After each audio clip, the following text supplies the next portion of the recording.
Un hombre feliz. Este cuento está dedicado a Pía Canelo, a mi amiga Pía. En 1985, gracias a dos ejercicios contables cerrados en positivo. ¿Esa alarma soy yo? No. ¿Sí? Bueno, vamos a nuevo.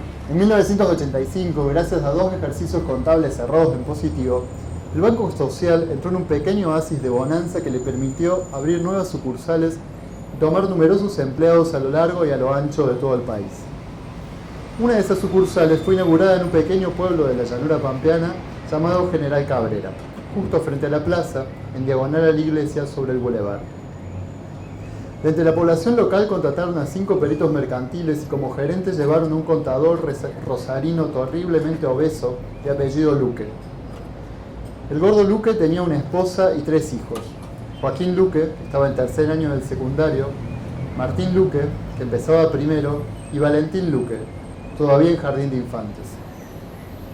La señora del gordo Luque se llamaba Gladys, era simpática y habladora y enseguida se unió a las damas parroquiales y más tarde organizó y dictó en la Casa de la Cultura unos cursos de ikebana que tuvieron mucho éxito y que irradiaron a todos los living del pueblo y también a todos sus panteones el equilibrio en los arreglos florales.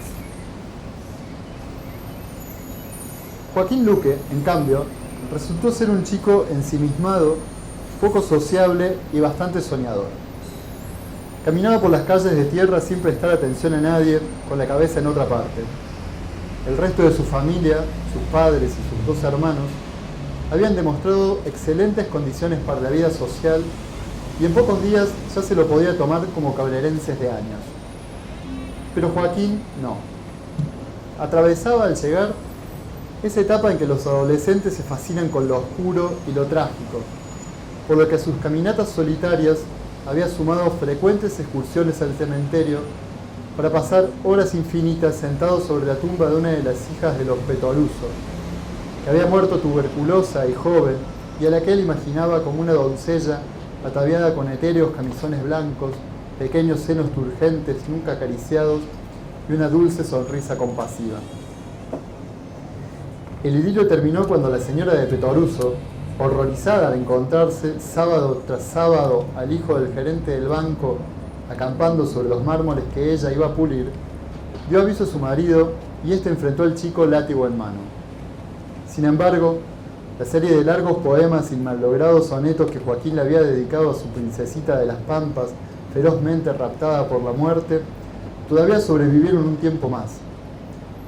Hasta que al hablar con alguno de sus compañeros de curso, Joaquín se enteró de que la hija de los Petoruso había sido, antes de morir, una niña más bien rolliza, golfa y bastante mal hablada. La desilusión permitió que Joaquín rompiera su cuaderno de manuscritos y siguiera adelante con su vida. Con el tiempo, Joaquín logró hacerse 2 amigos, Batallón Becario y Fito Pintapinta Pugliese. Batallón provenía de una de esas familias tradicionales del pueblo, tenía un bisabuelo, un abuelo y un padre intendentes, siempre por el Partido Radical, y sobre él pesaba una palpable dosis de autoexigencia y preocupación por no defraudar las altas expectativas del clan, lo había transformado en un muchacho ajado, con los nervios a flor de piel y miedoso de cuanto lo rodeaba. Fito Pitapinta, en cambio, hubiera sido un chico completamente normal de no ser por un sábado al mediodía, 8 años antes, cuando su abuelo Pugliese se antojó de empanadas y no cejó hasta lograr que la madre de Fito, insultando por lo bajo, armara una docena y media y pusiera la grasa a calentar. Cuando las empanadas estaban a punto de ser freídas, Fito Pintapinta entró corriendo a la cocina, a los gritos anunciando un gol que acababa de anotar en el potrero de la esquina, gol con el que su equipo había sellado la victoria. En medio de las felicitaciones familiares y en un gesto triunfal, Fito alzó los brazos, enganchó el asa de la sartén y se bañó a sí mismo con una engrasa hirviente.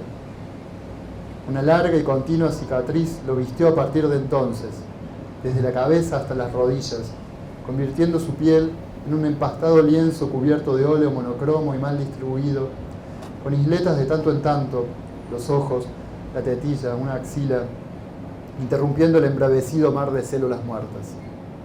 A esas cicatrices superficiales, Fito debió sumar desde entonces el repudio y el asco popular, que minaron de llagas también su hasta entonces simple y feliz mundo interior. Esos eran los dos amigos de Joaquín. Un trío particular que, sin embargo, y a instancias del recién llegado, encontró un lugar de resistencia en medio de la desnudez de la llanura y las risas y los cuchicheos: la literatura.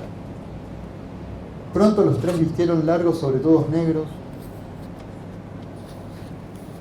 incluso en verano. Dejaron de bañarse y llenaron sus bolsillos con las residencias en tierra nerudiana y los montevideanos de Benedetti. Se hicieron poetas y por lo tanto se sintieron incomprendidos. Esto le valió el amor de Ana María Somale, la hija de la viuda de Somale. Lo que comenzó como admiración a la distancia pronto se convirtió en apasionada defensa y al poco tiempo en descarada entrega. De los tres, ella eligió para su iniciación a Joaquín. Lo arrastró una siesta de enero sin que Fito ni Batallón se enteraran, a su tranquila cama pueblerina. Ninguno de los dos supo muy bien qué hacer. A él le sorprendió la humedad de ella y a ella la timidez de Joaquín, y sin embargo, de ese acto apresurado, culposo y poco o mal logrado, quedaron huellas que a los 4 meses se convirtieron en visibles pisadas. El embarazo significó el fin de la amistad. Sintiéndose traicionados, Fito y Batallón se alejaron del futuro padre y también de los largos sobretodos y los malos versos con errores de ortografía. Fito se hizo verdulero y Batallón consiguió que su progenitor le pagara unas vacaciones para recorrer Florida. Conoció un musculoso y tostado homosexual de Miami Beach, al que deslumbró con sus historias del Far West inventadas y argentinas. Se emparejó con él y desde entonces recorren el Golfo de México a bordo de un crucero lleno de jubilados de Queens, New Jersey, que se pasan las horas en el salón de las Báquidas tragamonedas y los escuchan interpretar malos covers de cantautores tropicales. En el pueblo nunca más se volvió a mencionar su nombre. Joaquín, mientras tanto, sufrió el par de azotes que le propinó la mano pesada del gordo Luque y una cachetada certera de la madre de Ana María. La viuda de Somale y el gerente del Banco Social decidieron que la criatura debía nacer, que no servía de nada obligar a los chicos a casarse, que Joaquín reconocería y daría apellido a su hijo y que comenzaría a trabajar para pasarle a los Somales una manutención semanal.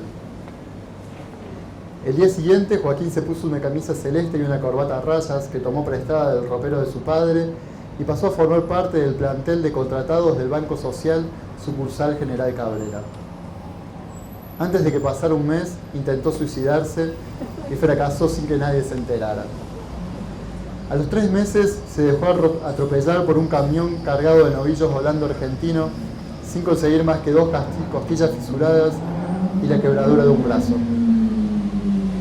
2 semanas antes de que naciera el bebé, tomó veneno para ratas, por lo que, aunque desde hacía tiempo ya no se hablaban más que para ladrarse, la noche en que Joaquín por fin fue padre, él y Ana María estuvieron internados en camas contiguas en la única habitación disponible de la Clínica Mayo. Ver esa pequeñez rosada que Ana María le tendió por unos instantes hundió más a Joaquín en la desesperación en la que ya casi naufragaba. Esperó a que Ana María se durmiera y huyó de la clínica y del pueblo. Un hijo era demasiado carga para él. Se fue en busca de un lugar lejano donde nadie lo conociera y donde pudiera olvidar. Ermitaño recolectó semillas del bosque, armó pulseras y collares que vendió a los turistas y sobrevivió en la más terrible soledad. Durmió a la vera de los caminos, conoció el hambre, la desolación y la desidia. Se unió a una banda de hippies posmodernos que viajaban al norte en busca de una poderosa droga que 2 indios bolivianos comercializaban en la frontera y que nunca llegaron a saber si era un mito, habladuría o realidad. Se perdió en los basurales de una ciudad inmensa, vivió días enteros sin recordar cuál era su nombre ni por qué portaba un ramo de lirios mustios entre las manos. Pidió limosna, actuó como guitarrista en un grupo folclórico y con ellos ganó algo de dinero y de autoestima. Fue en esa época cuando el gordo Luque murió. 2 ataques al corazón consecutivos, la madrugada de un sábado, Después de un asado con los muchachos del taller mecánico, dieron cuenta de él. Lo encontraron cubierto de escarcha la mañana siguiente, tirado en una de las veredas de la plaza por la que volvía, seguramente caminando ahito y plácido a su hogar. Avisaron a la policía y ésta se empeñó, pero no logró ubicar a Joaquín hasta mucho después del entierro. Igual, él volvió a Cabrera con barba larga y seguido por un perro flaco, que en principio no le dejaron subir al colectivo y por el que tuvo que pagar un pasaje extra y resignarse a no comer hasta llegar a la casa paterna, pues el dinero que su madre le había girado era apenas el justo y necesario. El perro se llamaba Cachilo y Joaquín lo había encontrado en las cercanías de Tartagal.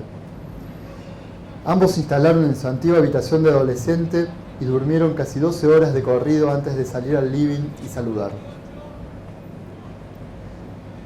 Antes de morir, y siguiendo un impulso que se reveló profético, el gordo Luque había comprado en el cementerio de Cabrera el panteón que había sido de los Bernini y que en plena decadencia familiar los herederos revendieron a buen precio. Al día siguiente Joaquín fue con su madre a conocerlo. Con calas erguidas y ramas de espinillos florecidos, la ayudó a llenar estética y orientalmente los búcaros sobre el altar y se quedó solo y en silencio cuando su madre se retiró y lo dejó sentado en medio del panteón oloroso a encierro, flores viejas y drenaje, frente al cajón de su padre y con Cachilo durmiendo a su lado, al pie de la silla.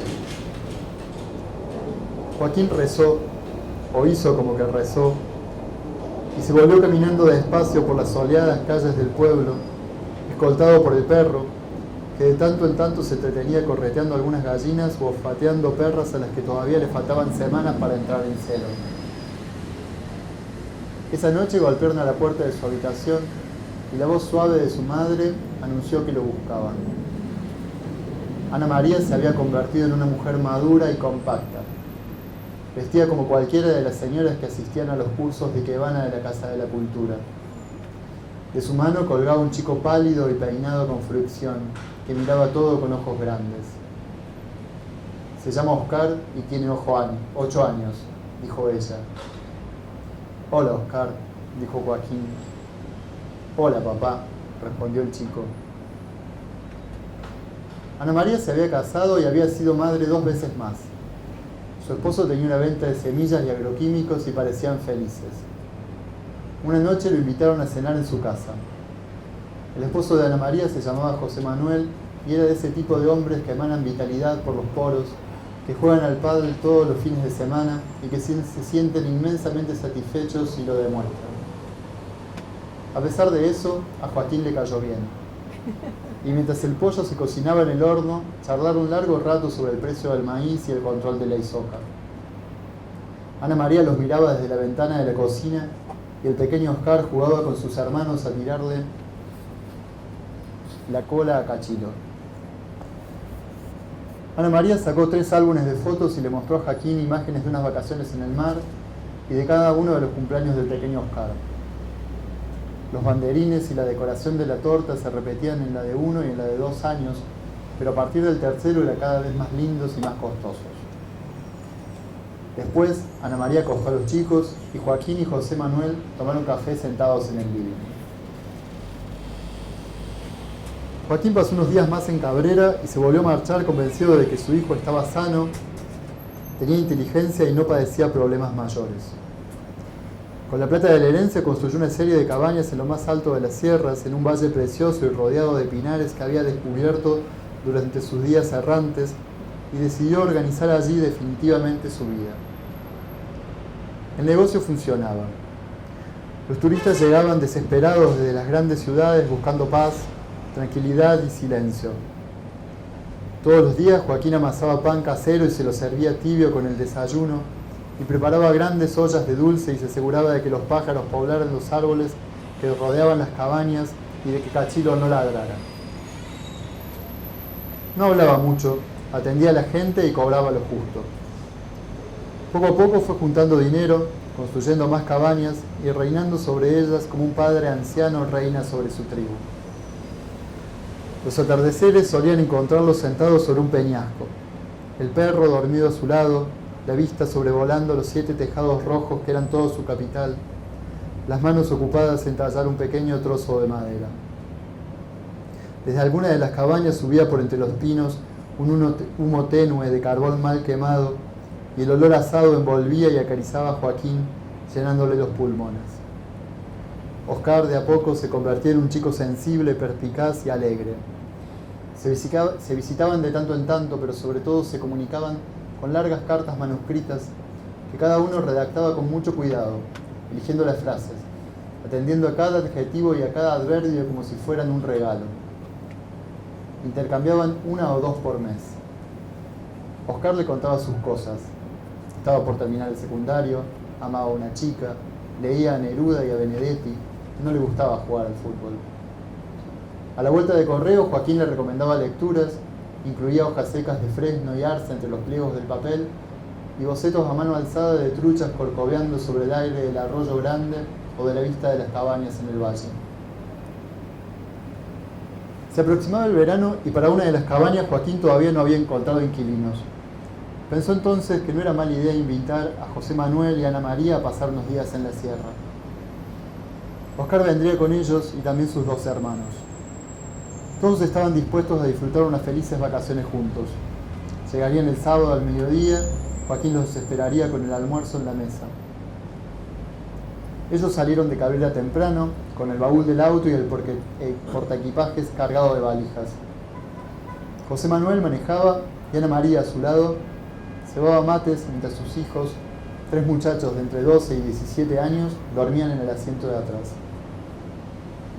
Los 2 más grandes, la noche anterior habían salido a bailar y se subieron al auto sin siquiera cambiarse la ropa, que todavía estaba impregnada de humo de cigarrillo y fermento de cerveza. Ana María escuchaba los radios de los diferentes pueblos. Cuando la frecuencia se perdía, giraba el dial y buscaba otra. En la ruta había poco tránsito y la mañana parecía gloriosa. De pronto, vieron al Renault 12 que iba delante de ellos detenerse en la banquina. José Manuel disminuyó la velocidad y 20 metros antes de llegar a él, el Renault 12 explotó y se convirtió en una gran bola de fuego. Un hombre abrió la puerta incendiada y salió corriendo, sus ropas embebidas en llamas anaranjadas. El hombre atravesó la ruta agitando los brazos, tratando de desprenderse del fuego. Obnubilado por el fulgor y la sorpresa, José Manuel no atinó a frenar y lo atropelló. Sintieron como los huesos rozaban la panza del auto, el cuerpo pasó bajo las ruedas y Oscar y sus hermanos en el asiento trasero despertaron por el salto. José Manuel frenó 30 metros más adelante. Todos se bajaron y corrieron hacia el hombre en llamas. Hacía calor. El hombre estaba inmóvil. En la banquina el auto seguía ardiendo. Brotaba de él una columna de humo negro y pesado. Estallaron los vidrios de las ventanillas y por unos segundos pudieron oír en el interior del Renault un llanto de un bebé. Después se hizo silencio en medio del campo celeste y solo se oyó el croar de unos sapos en los charcos junto al alambrado y el crepitar del fuego que se apagaba. El hombre muerto resultó ser un pastor protestante que había emigrado de Norteamérica a principios de los años 70 y se había hecho cargo de los feligreses de su religión en la Argentina. Viajaba frecuentemente por las rutas del país y por lo que se sabía, no tenía esposas ni hijos. El bebé carbonizado fue una intriga durante algunos días, hasta que supieron de 2 alpinistas de Iowa que, dispuestos a ascender a la Concagua, confiaron su pequeño hijo al sacerdote y que no se enteraron de la tragedia hasta su descenso de las cumbres heladas una semana más tarde. José Manuel fue en principio encontrado culpable y pasó unos días en la cárcel, pero su abogado logró justificar la sorpresa y el resto de la familia atestiguó la falta de dolo. Ana María tuvo una crisis nerviosa de la que no se recuperó en mucho tiempo. Mientras tanto, en las sierras, Joaquín, que los había esperado la mañana entera, supuso que algo malo había pasado. Sin embargo, ocupado en atender a los turistas que poblaban las otras cabañas, nada pudo hacer ni averiguar. Días después, Oscar le escribió una carta contando lo sucedido y también, creyó entender Joaquín, culpándolo de haberlos puestos en tal encrucijada. si las cosas entre nosotros fueran más fáciles, si nunca nos hubieras invitado, decía. También decía que había decidido estudiar medicina, que se mudaría a Buenos Aires, que ya no creía posible viajar a verlo, que no sabía si le volvería a escribir, que no se preocupara y que no tratara de buscarlo. Las tardes de Joaquín entonces fueron ocupadas por un solo pensamiento. Si nunca los hubiera invitado, si nunca hubiera huido, si nunca se hubiera acostado con Ana María, si nunca se hubieran mudado a Cabrera, si el Banco Social no hubiera abierto esa sucursal. Enloquecía ya en su desesperación cuando una turista alemana se apiadó de él, le cortó el pelo y afeitó su barba, lavó sus pies y le permitió llorar sobre sus hombros. Lo desnudó en la noche y le enseñó a hacer el amor a la manera en que lo hacen las alemanas, un poco brusco, pero lento y lleno de afecto, como una gran madre o una institutriz comprensiva que lava y cura las heridas. La vida es complicada, no vale la pena tratar de desenredarla, decía con su voz llena de acentos guturales mientras lo acariciaba. Se llamaba Gertrude y ella y Joaquín se casaron un día de primavera. Tuvieron una hija hermosa a la que le pusieron de nombre Luz. Cachilo murió tiempo después.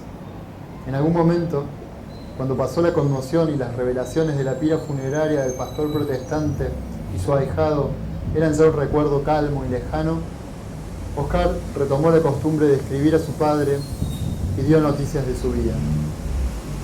Estudiaba, haría la especialización en psiquiatría, tenía una novia artista que pintaba obsesivamente su retrato. Las cartas llegaban todos los meses, primero lacónicas y distantes, y después, mientras la corriente de cariño entre padre e hijo se reencauzaba y crecía, mucho más largas, con letras apretadas y ansiosas por compartir lo vivido, con muchos signos de exclamación y a veces acompañadas por fotografías o postales, o recortes de diarios, o boletos de colectivo capicúas. Joaquín las leía sentado en su banco de madera, pasando lentamente las hojas y deteniéndose en los puntos y aparte para posar la vista en el pinar, las cabañas y en la pequeña luz jugando en el bosque. Junto a él, Gertrude pelaba chauchas o descarozaba ciruelas para hacer dulce. Joaquín miraba entonces hacia atrás y recordaba. Todo tenía ahora sentido. Estaba en paz. Era un hombre feliz.